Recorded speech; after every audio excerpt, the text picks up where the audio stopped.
ni tumbo dake ndo na ngone mai bali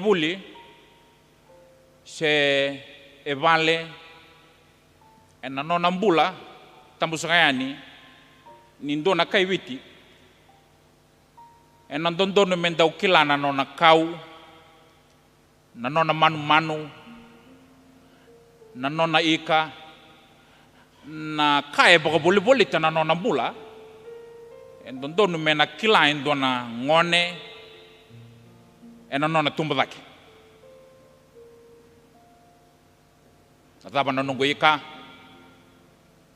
na daba na nungu kau na daba na nungu manu na daba na nungu itabi baka banua na daba na nungu itutu e na loma nindo na koro na daba na nungu toka na nungu matangali na nungu ebusa e olongi toka na ndua na ndraki ni vei susu e na ndua na ndraki ni vei maroroi e na ndua na ndraki ni vei tumberi ni tumbu chiko na ngone ngo dharobou se ngone lewa ni tumbo koya na bambau to rei to kina ina ya do ndona ngona ena sanga ni ndono me ngwela daba na nona banu ndina sena kai kleita ni kino koya maroroi to kana nona bula ke na nona tumbo dake e baka to ya na kaongo na sitari ono numa me undu sima ka bagala ka kibekanda ena ka vendindai ka una Vunau bagai talanonga kibekanda ena rarama ni kaongo na sitari le bersale sumena tokala weloma rasa na raida na kaongo au tali ta toka na nungu bakile chuko na kaongo na sitari dina nganyo semberni lagi raida hendo mbanga ngau na nunga lagi raida kina ya una numa me mai wese bekanda na beo kanilomani ena ka vendindai kay naki era kana ndoni bola ni kongo na dona tama di kaulebu dona drauro sanga bulna fiti na kana malabu so na ndoni bola era kana ni tul sanga bulna fiti na kana raramba san dona kaulebu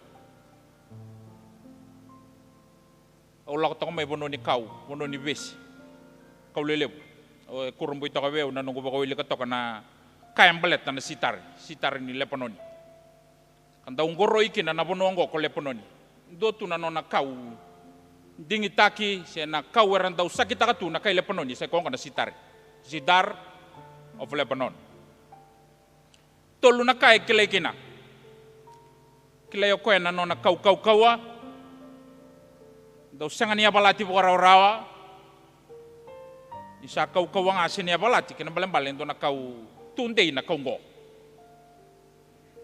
se mani baka na ndraki boka boli ta nona tiko boli kana nona tumbo dake marro itu na tolu na wakatungo nona tumbu chuko ndona sitar kawa very solid, strong and immovable inda reda na roti ni ke lepanoni chuko ke ndona buni kau gori na sitar erambi to toka na nona roti ni saki ni nona banua bure ni labo do banga taki na kongo do daga kina na yani vale na daga ni linga mbule na kau banga taki na sitar arota membiu toka na nonran rotini na kaile pononi na puni kongo na sitar pero na linga ni wawu ni matentu o lepononi siko na nonra beds na kongo na sitar sando na kau yang ni beauty ko non rotini beauty na nonra sulu na sotia ke lepononi bauyado na nonra wangabuka Middle East Airline toka kina na kawango na sitari atalindina toka kina na kawango warita katuni nonra isaksaki tiko lomandra ke no utonra na wingo na ke sar kanan doni bola ni kawango rokan romo na rokan romo besureti to kana romo go rendo na romo talik taki seranga tau to kona kenere rai inda reda ngayani enda domona sin tali takana ko ngona sitari kaum boy binaka kau rere bina katelanga sa roto me banga kena kena buli va kendo na vale na kongo na sitari de ba kau sa ta kaioti do banga te oko na ta ni linga buli na kau ka banga telanga kina sona yaya ni vale bina katimele pononi dina ngani saule butoka era sa banga ta katuna turanga kena maram ni le pononi na kena buli va ke endua na vale na kai matalia kina na kongo kemni na kangu koe tumbunga na uli Vunau o koe tumbunga na uli Vunau rabe uli Vunau ke le panoni rakena kautunga na sitari Vunau endambe toko kina na nonda reda bagatare ala toka na kabendindai tali indina na imboli ni Vunau ke le panoni ni baga boli tatu na kaongo na sitari nindandewa kina ibola tambu ke menina bakangu e bangata kina kaongo na sitari me baga saba tagi kina na buka o bukan dewa tachu na lomoni runa mbake o baga vengara biboli mai kina na tamba taga korolau ni bara ni tawyani na lewani lotu me ngole mai re yang amenda na baga tagi kanda na be Vunau enda tiko kina menda bugarita kaninda tamata bang bauta kanta senga ni tamata bang bauta walangan tabang bauta ndona kalau ena noa ni kuwa ni mataka kana bulutunga ka senga ni mundo senga ni raw ni buntagi ko na sitari balati ni saru ki buni kau tumbulebu senga ni raw ni buntagi ko ya ena law rai tunga balabu lelebu kena nona tumbutiko siang ni raw ni buni tagi bang dua na kaongo na sitari wada bokenda na kangu wada bokendaru wada bati una nonda tumbu wada bati una nonda mbula tikoli enda tumbu tikoli siang ni barita kini nonda tumbu na nonda isulu barita kini nonda tumbu nonda veo kandi bokobina kechisu o umbita toka ento na ituba menggeraba na tambataka na bulan September na Vunau lebungan na chisu horizontal and vertical relationship geraba nga ba binang na kalau loman na wekam anda bakarita ini tum geraba nga ba binang na kalau geraba na wekam wanda ta chube irme koralau libu nangon nanda sa lau chunga gelutu sore to tiko tiki bikanda lenga tu era maboa tu era bimbi boro tu era rara musu tapokari takabira na nonda lotu me bakana sitari senga walangani kau balabu kau rambalibu telanga okoya ena bono tiko kina enda lau rai tiko ena Vunau enda tiko kina ni tapang bau tichisu enda lau rai tiko li ena Vunau enda tiko kina enda ratoka na ve mata bang bau teso enda kai enda lau rai tiko be kai taga kenda senta puni tiko ena loma ni nonda lau rai lebu ena nomu lau rai lebu toka kai puni tiko bina tayongo enda tiko kina Bongket kenda go bagalong ka tagi kenda tiko na kabin dai menta bakana sitari mele pononi lore lebu yang ana ka kedenga wani mate okoya banga tagi me kauni bale ta ta niling ken male menta bakana sitari mele pononi nda yang ana ka kedenga nonda bulo talanga ken nonda bong bauta nda na bauta kina na maboa ena be Vunau enda tiko kina ngono sabaro mati ke notal tala rika angkai tuku na naturang anggo enandela na dederengo emai okata naturang anggo na tamata pang bautonggo na italay na Jesu Kristo emai okata na mati mendela na deder no nambul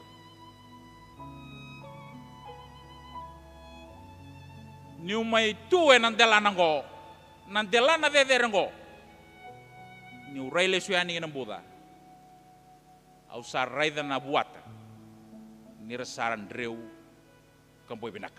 Sa kene male. Sabi beba kato kan nasitari mele panoni. Ni may bakaraulako may duro na katum baka na duro makede nga na tamata. May dami to ko na itala relif sa areta na nonayanga. Tadada na lubena para buli binak na makmuna sandriu kamboy binak. Sawa kana sitari mele panoni. Indaw toko na tu na mata ni tule bole panoni. Nakawongo nasitari may boli yang nakakede nga. Kamunisa na wekang. Nona baka raulako Thomas Beka, apa raulako talangay na koro, apa rauliwi na koro, nona bola lesti ko binawatina. Baka tu na yalo nindo na sitari. Tinangani rasa baka raulako kinanonta koro kaya nga, iara kaya chuk nga karaltaka. Ena nondra baka bauta, sabi kaya siya nga nimbimbi buwa. Na nonro beto kan ini bula bawat. Saya biau untuk biliu. Sabola ka biau. Kalau malangi. Bal na nona tumbu, nona bulan-bula. Sabi nang kata ngau ko misalawen. Abu karita ini tumbu. Abu karita ini bang bauta titom. Kapangol itu be Yesus Kristo. Talan norong lebu membaleti amin yung bal ng roka na tumbu na pakambauta na titombo ni kenamaroroy ni viyang unu niu luto na niu na taka biba kurumbuita kaya taka na turang ngo barolago niu pertania kaya may na itukutuku siya ni rawa, mati bebe taubi, naivalu, tuko na turango, sana mati nga, bula, toso, listalamay. Sa baka na sitari melepononi ni sayang, ni biasa na kete nga, kemni na wakang. Nilaki mati na turango, nitampe na walok. Siya nga ni bakadada, nanon yung bulong-bulo. Sa kene malambali, nanonda maroroy, nanonda tumbu, kaya nanonda bulan-bula, siyanda sama te, maroy kan tiyong nakalo. Siya walangan maroy kan nakalo, yan nanonda bulatik. Natali, natitombu, kaya nanonda biyo kan iba kay Jisu, nanonda sangamen, da tumbu tiyo ko, kanda bulan-bula, may baka na sitari, may lapanoni, ninda sayangan, na biyo kakede nga, even though 6 feet under, maroy kan tiyo nakalo. Ano naman mo bang ulit kanto tiyo na kami tindahin nung dareda tiyo na baka sa mongo na sitari melepononi ano nung dareda na loman yang pakyong goro nung dolro sa ngabulukan dua sa kote matanda sa kay tiyo tiyo na bulo February menta marro na luntun dun menta marro na bakang bauta menta marro na bulan-bulan biyo kan kay Jisu menta marro na tumuti ko patikan non turanga. We must be spiritually healthy and keep on growing. Tumuti nga. Siyari rawa-rawa rando lang atunongoni. Wilika no mo bola tambu maswebe singa kona tumbu. Vunau lebera tukuna. Wilika nga no bola tambu maswebe singa kona tumbu kina. Sabakana sitari melepononi. Salau may buwana kalau na nona idengu siya nga walangan nila ko may lumalang sa bakan niya nakakanay ng way sa tumumulang-bula sa bakaritak sa baka tumbor at na kalau na si tari mayangan na biasa na kaya nga so the Rogo may dake puni kawa day siya nga niya pala ti pakarawa-rawa. Mana matin ni hangin dan daw sa tabi na loman niya bakyong ko. May nabuli ko, may nara, may natokalaw, mai na deba erna dawiri chiko na mata ni dangingo erna dawiri chiko na mata ni dangingo kemni sana kangu au baga ungeti kanda menda bakana si tari mai le panoni se baga daba na kawe na dangi so taba dei chiko na kaungo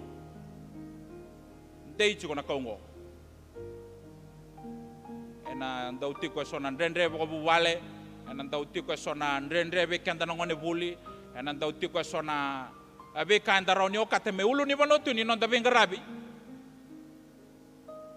yo bonge tikanda chuka na ka bendindai menda sabaka na sitari male panoni matani dangi da banga semai na mawi semai na matau semai na deba semai na ra tumbuti ko nga na kongo bulong bulati ko nga siyang ni nona yaw na yababala siyang talangan ni nona yaw na petokiyaki togike may sana mayay siyang inda lakot chiko na lomo niro yung bagang koro ng doloro sa bulang dua sitari may lepanoni kaya nanumat chiko na kautot ako ya kaya so taba nandende na lomo niyang bagang kong kaya nanumat chiko na italon ni sitari kawa tunday balatan di baka tumbura chiko na kalaw baka niya na kalaw kapag tumbura na kalaw siya nga ninong na yaw na yababala siya nga talangan ninong na yaw na betok yaki to may korolaw o chupa tanga may kya kiro ng kasi ayadon na lewan ni lotu sa baurredo to kendo na ngoni salan renre to kay matango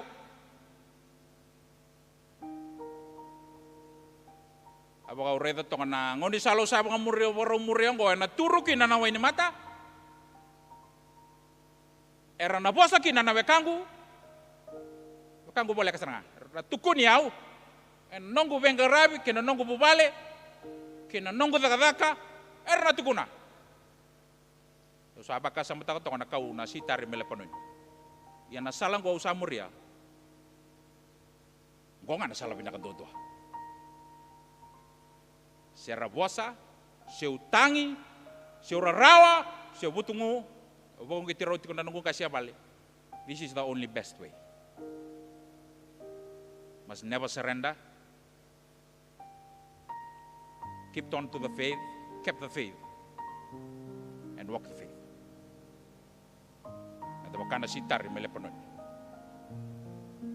Menda bakana sitari melepanoni. Tumbuh bulan-bula, tumbuh ke tumbuh tengah. Ditombo ni nonta bang bau di Yesus Kristo, kena nonta bakarabi buah. Sasa umatong ngabe kenta nandaw ni samin. Doon nakaka na bulakin na bagale mo na sitari sa kwa na way. Poro bola to kotso di. Doon ang unan rendre doon makan na turang ngo. Letter people itu juga nabi matanggali baka madala. Nabi matanggali bakila-kila. Nabi matanggali buku. Nabi matanggali bosa. Era kaya chiko. There is no Jesus. Ngo siendo no makotsoni. Nabida na andraw na bagi saud. Bida sa ngabul na bagi saud. Sando no makotsoni ni sakay chiko no na banua. There is no Jesus in our land. Kristos ang ike. Nandun makotsoni. Sangay sanga chiko tsoni may baka utura baka pinaka nanonay tuku-tuku. Marro ko baka pinaka nabakang bauta. Me toso kiliw. Me raw ni tonga kinaw ka nanonay bola. Siyempre chiko ni bola-bola naturang ko. Saya do tumay nalewa baka tuy may dake. Kwe niro. Ruo naturang raw duin-dui, they have the same mind. Kahit yung nga ni Mira, siyang ko Jisu. Lakas yung may naitukutuko ya, ang kaya pakatukato kan doon na engine room laylay. Ortong kayo sinibisota ka na wayway da, may wayway binaka. Kung na wayway da, nga lutumaya, lako sara. Tol na yatuwa, sir, tutuko na kina. Baletan ko. o tisu e senga ni kambuli. O tisu e kambuli ni bosotia. O tisu e kambuli. Jesus is a created being. Kene karua o tisu e leilei sombo me be rangilosi. Ronga man. Tisu e leilei sombo me be rangilosi. Kene katolu. E binakada kena baka rabi be rona tui. Kada na baka rabi tisu. E tolu na baka sa manduindo ya. Era to mai tuku na karamai wasi a ortu na taka toka na engine room go vakila buto kada to ngai tuki na tongo virta ki burumura. Mera to mboko da kina na via bola chiko na ichoni. Ni sa tuku ni mai dake. No Jesus. Arlai vingo matu na leoni bonua. Uyo Jesus endo ngana kambuli. Lele sumu me bir na ngilosi. E binaka menda baka rabi tui kada na baka rabi Jesus. Sangka ya bala boela ka kata-kata na lo mai choni no na baka bauta. No! Sianga. Thala tau dako. Tale no teu bona toka no bolo choni. Ni reda mo ka those negative things. Siang malangan negative lasu. Angkai bola ko no ne bola. E na ibo teu bu sambulo ko na bosa, rosa teu bate na klo ko na bosa, asa klo ko na bosa. Ke uba kambar ta kana ibo madalango e na ibo teu bu sambulo jisu, rosa teu bate na klo ke jisu, asa klo ko jisu. Talo ta ko choni na no ne bola. E rona bosa ba krisi. So force came from. Non robi bala e rona matangali buku. Na buku buka bura-bura ke na buku buka yalo. Ono no mautine ke. Ento tu ngai dapat tali na sitare mila penoni. Angkai takaba toko choni no nai bola. E no na rai di rauto kana buku ngo. Buku buka bura-bura ke na buku buka yalo. Sama dana waini. Tataka mana mai kene kalili. Buku buka bura-bura. Lakoi na buku buka yalo. Tau na wain na sangga. Tu na wain. Ona bola toko choni. Wasi tolu rosota ngeni otimo. Bi bala chuko na buku ngo. Buku bura-bura ke na buku bayal.